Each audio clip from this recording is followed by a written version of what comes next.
continue and conclude your cross-examination so that you can proceed to allowing you placing matters on record between now until the adjournment of the meeting.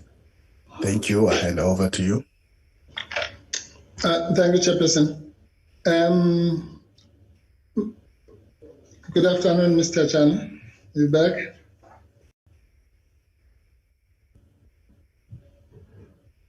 I can't hear you. You are muted.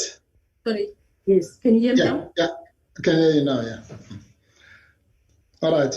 Okay, just we're going to cover 2 or 3 issues, but I just want to round off the previous point, which I said really symbolizes the kind of evidence that you and the other employees have given, which I find quite disturbing.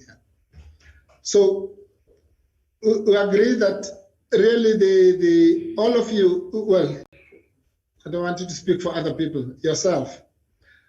You said you've come here to tell the committee that the public protector intimidated, harassed, and victimized you or other people, correct? That's correct. And we know that I don't want us to go back to that confusion about describing those terms, yeah. So I'm just trying to unpack them now. So effectively, we agree that the public protector never came to that office and beat people up or got there and she was drunk or all sorts of things like that.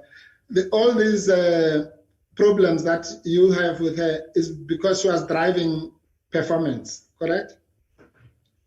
It's how she was driving that performance.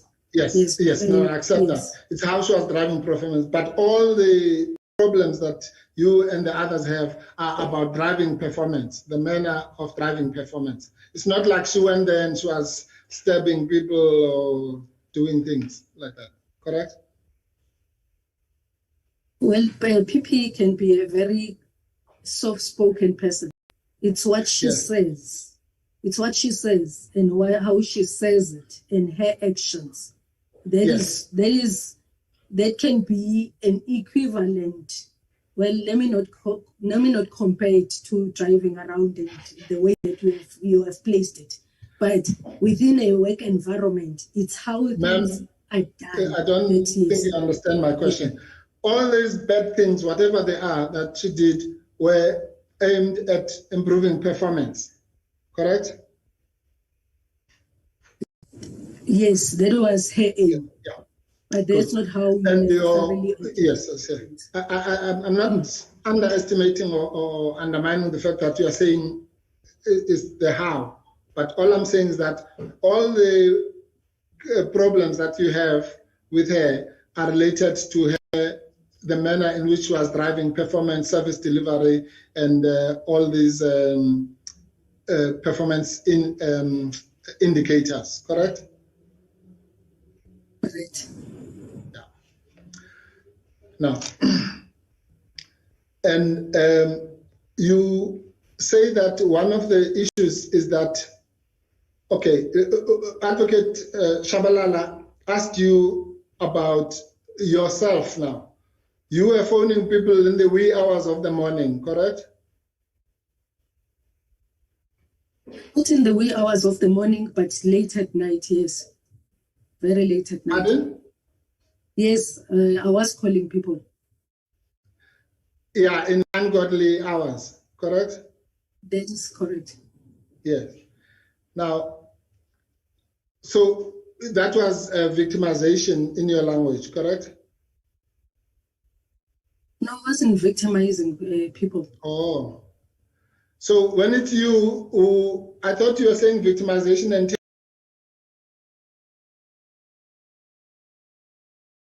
this idea of interfering with people's private lives.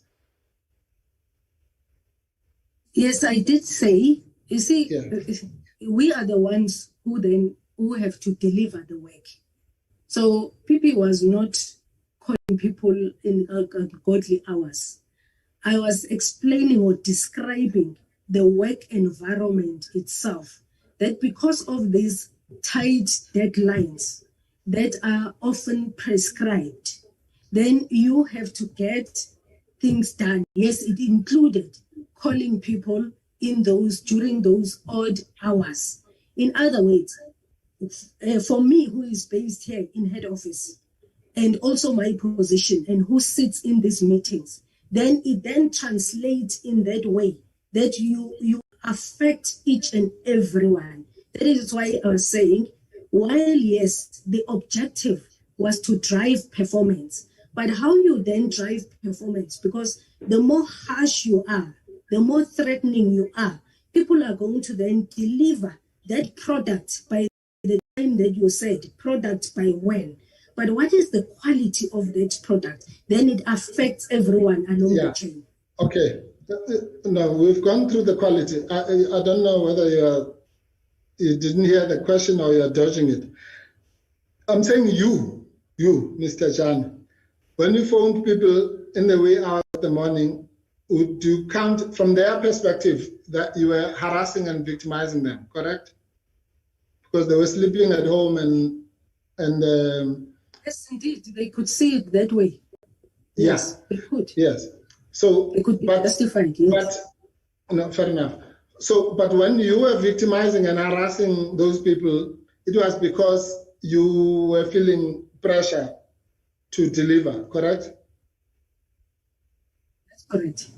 It was not because you are a bad person yourself. You were calling them in those odd hours of the morning because you wanted them to deliver so that you can deliver, correct?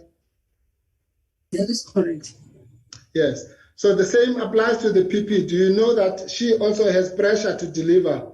Just as you have pressure maybe from her, and the people you are waking up in the morning had pressure from you, and they probably phoned other people as well and woke them up in the odd hours of the morning. But the public protector also had pressure to deliver, and she did deliver, as we know. You accept that? Yes, I accept. Good. Good. But also I want to say, yes, everybody is under pressure, but when one has explained why a particular milestone has not been achieved, and then it is not accepted at that level, and the deadline does not change, that is what then leads to this ripple effect of putting pressure on each and everyone. So yes, I agree, everybody, including the PP, is under pressure. But when one then says to the PP... Thank you. Yeah, that's what I'm saying.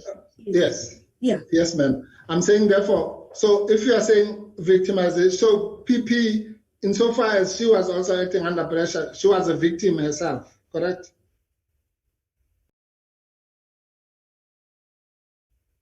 No. Just like the people you were phoning were your victims.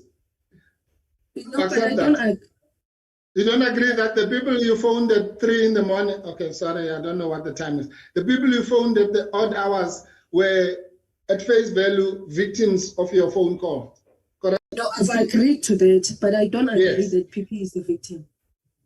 Oh, I see. So the only victims were the people you phoned and the people they phoned and you, and that's where it stops. You know why I say that I do not consider PP as the victim? It's because we are in control of that. We are in control with the main focus on producing quality.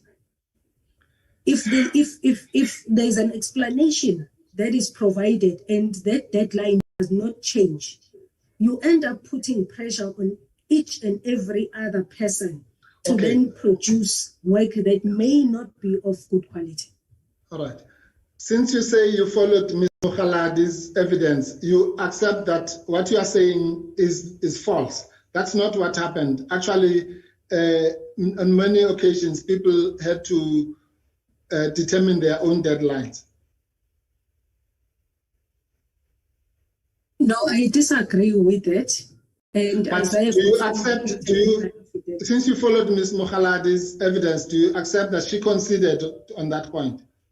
That, and I think Ms. Mutsisi as well, that deadlines, I think in case of Ms. Musisi, we saw some deadlines that were moved like 25 times, yeah. But that deadlines did get moved. So it's not true what you are saying that the deadlines were immutable, because we have live examples of Ms. Mokhaladi, for example, when she got her Audi letter, she had determined her own deadline and did not meet it. I hope you can hear me, because you are now frozen on my side. Can you hear me? Okay, I can hear you, yes. Yes, the screen is frozen. I will continue until you stop me. No problem. Yes. No, I don't. I think it will have to be contextualized specifically so, because the deadlines for backlog matters. One would sit in meetings and then those deadlines would propose that this is the deadline based on the work that still needs to be done. And that is why people would say, no, but that is too far. And that is why I've said, even though I had agreed, but it was at the insistence. Because ultimately, one would say, yes, I've agreed to this deadline, but that is not necessarily the deadline that I would have set based on the investigation and the work that still needed to be done. Okay, let me round it off like this, because I don't want to tit for tat with you. You refute that people like Ms. Mokhaladi, who agreed here, and you said you followed her evidence, considered that some of the deadlines that she failed to meet were set by her, not anyone else, by her, Ms. Mokhaladi.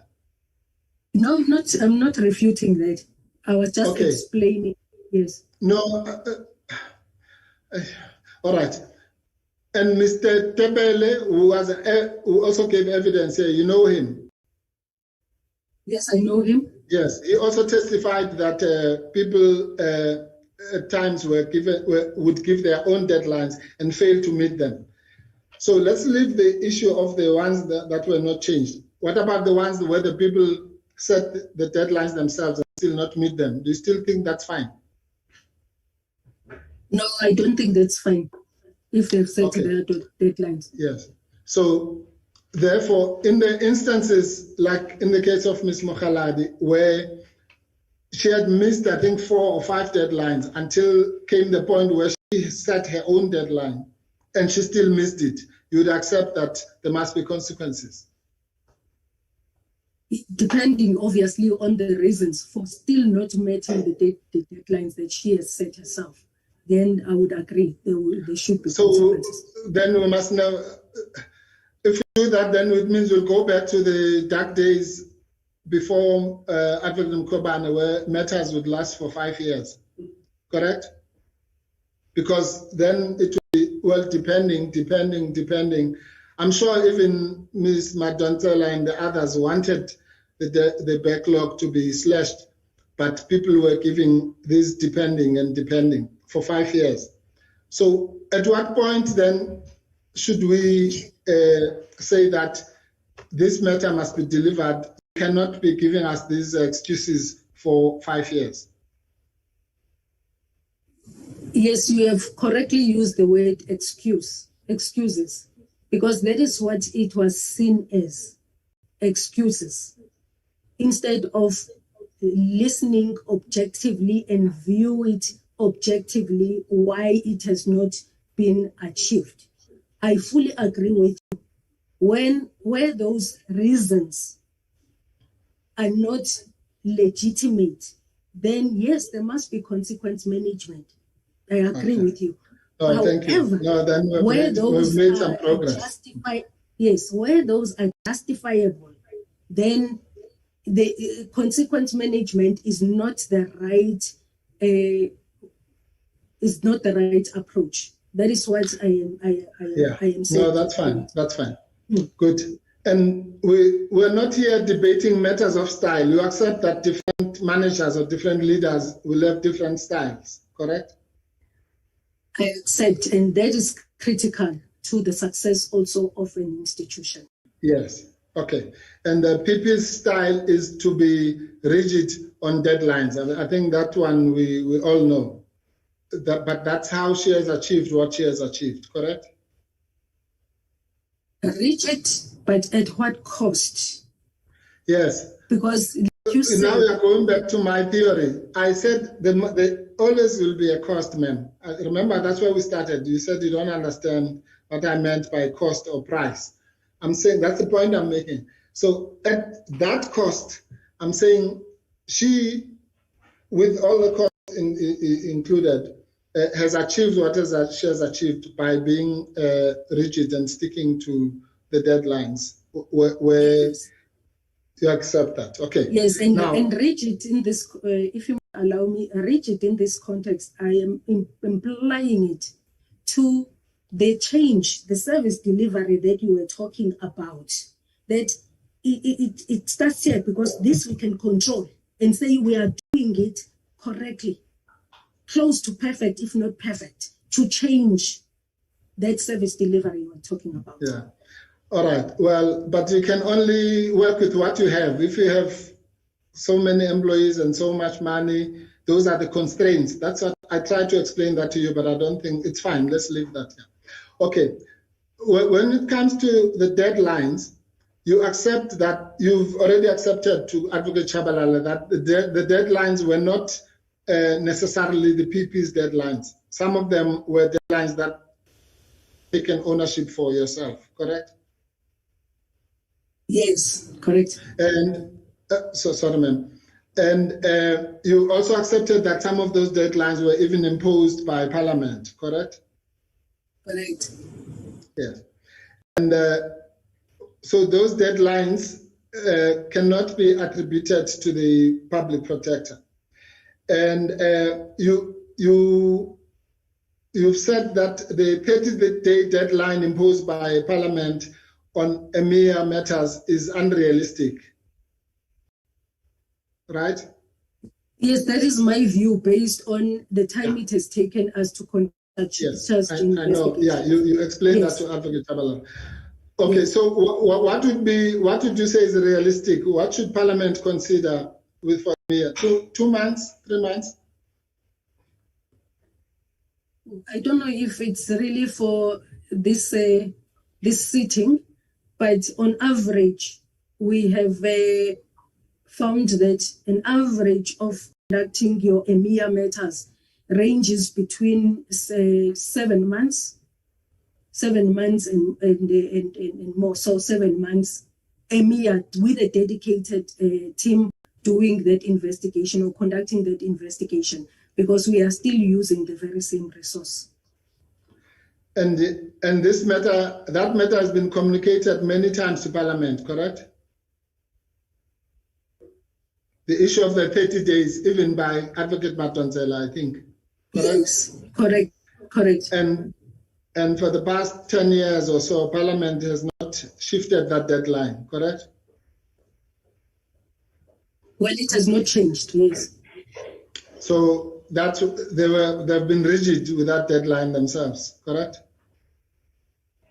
Well, I would say rigid in the sense that the act has not changed, but there has been flexibility in that when reports, when the first report or letter is sent, notifying the speaker that we are not able to finalize that investigation within 30 days, or even the president, where it has to be escalated to the president, we have been given that indulgence to continue with the investigation and complete it and provide the report.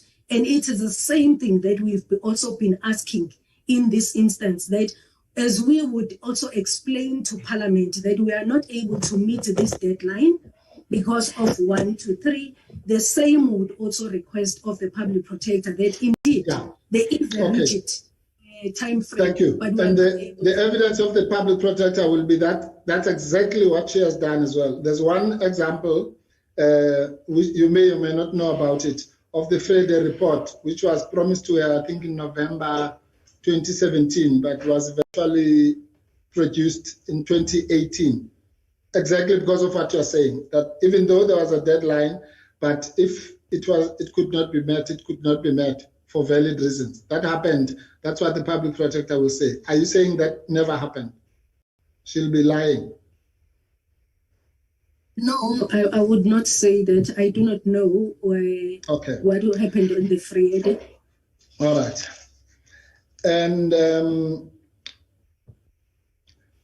you agree that to get these outcomes, you have to crack the whip now and again, correct? Of course, yes, I agree. And you have actually said, I think at page 4368, Chairperson. What page? 4368. Okay.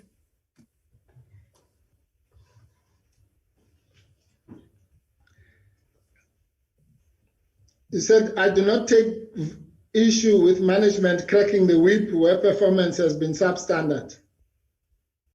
In some cases, it appears shocking what has been done to investigate certain complaints that have been received or the length of time it has taken to get certain complaints. Do you still agree with that? Yes, I do. Okay. And then at paragraph 40, I think 47,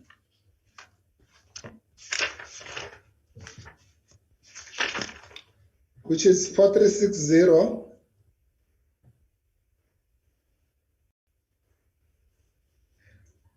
You say that you share the concern of the executive authority, that's the public protector, and other EMs that the eradication of backlogs and preventing and the accumulation of further backlogs must remain priority for an office such as PPSA.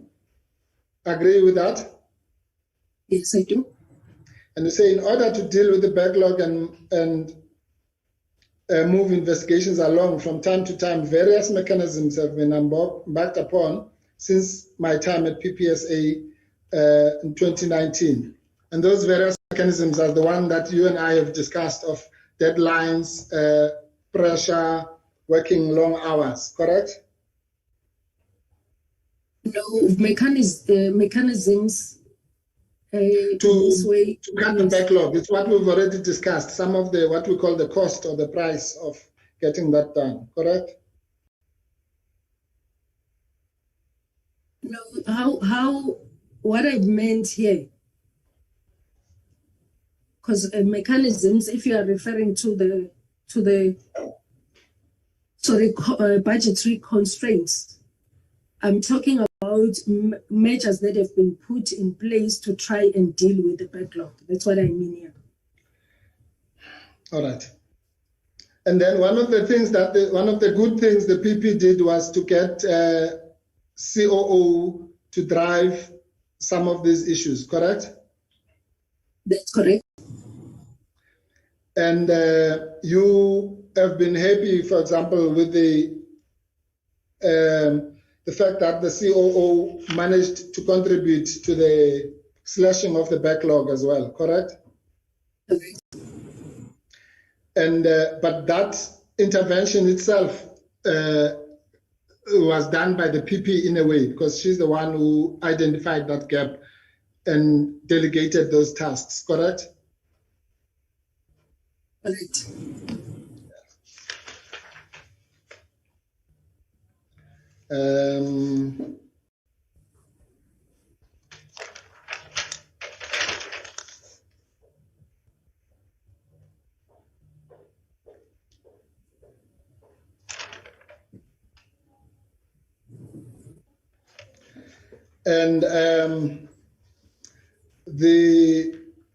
Okay, so you still haven't had a chance to read the motion of Ms. Mazzoni that you came here to support, correct? Correct. All right.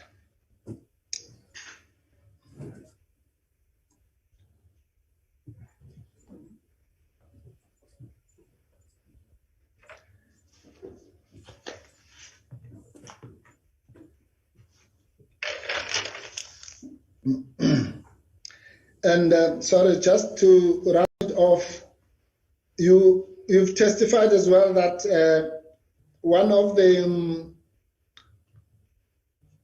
innovations that was created was this thing called full bench, correct? Yes. But even that full bench, then there's another one called what's leadership. Okay, even that full bench could not function optimally because people were not performing or meeting the deadlines, or they were submitting late, correct? Yes, it's correct in that since there would be a deadline for submission, there would be a time set for full bench. Some of those matters would not be ready to serve at full bench for reasons that I've already articulated, that they would go back. So yes, so then full bench would not have, members of full bench would not have read in advance, which is the intention of full bench, to read, do some form of quality assurance so that then full bench can be full participation in at full bench. So that was the challenge. The problem, yes. So again, yes, even with full bench, in order to get it to work for its intended purposes, there would have been a need to crack the whip, correct? Again, it comes down to this issue of tight deadlines and versus what needs to be done. Because if the calendar for full bench is already set and it cannot be shifted on all those matters that are supposed to be presented at full bench, then there will be pressure to finalize and submit at full bench. But quality will still be compromised. So again, the cracking of the whip, yes, the whip can be cracked, but it's the reason why that matter cannot serve at full bench that I want to emphasize. They should not be undermined. Yes, no, on that we agree, Mr. Jan. So obviously there's a limit beyond which one cannot go even in pushing performance, correct? There are human factors. Correct. Yes, that's correct. Yeah. I mean, for example, you were here on the 13th of September when the chairperson insisted that we continue with the hearing when the public protector was sick. You would say that that's now, you wouldn't do that. You wouldn't crack the whip beyond the human, the level of humanness, correct? Well, it may be unreasonable for me to be expected to respond in that context. No, I'm just making an example. I'm saying, okay, forget about the chairperson. If you had a deadline and you wanted to achieve something, and the person said, look, here's a medical certificate, I can't do it. These are the kinds of things you're talking about, of that if you still... Sorry, I've lost sound. And, sorry, I lost sound for a few seconds. Yeah, yes. You'll have to repeat Adv Mpofu, because you know that's what happened in the system when you mentioned the chairperson. You quickly freeze. Please repeat. When you include him in the examples.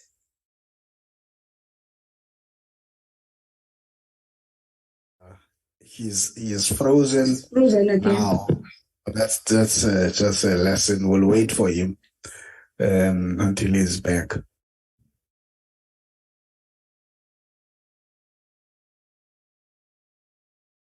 You can take some water, Mr. Thejane, in the meantime. That's recording stopped. It's called water Audi. Thank you, Chairperson.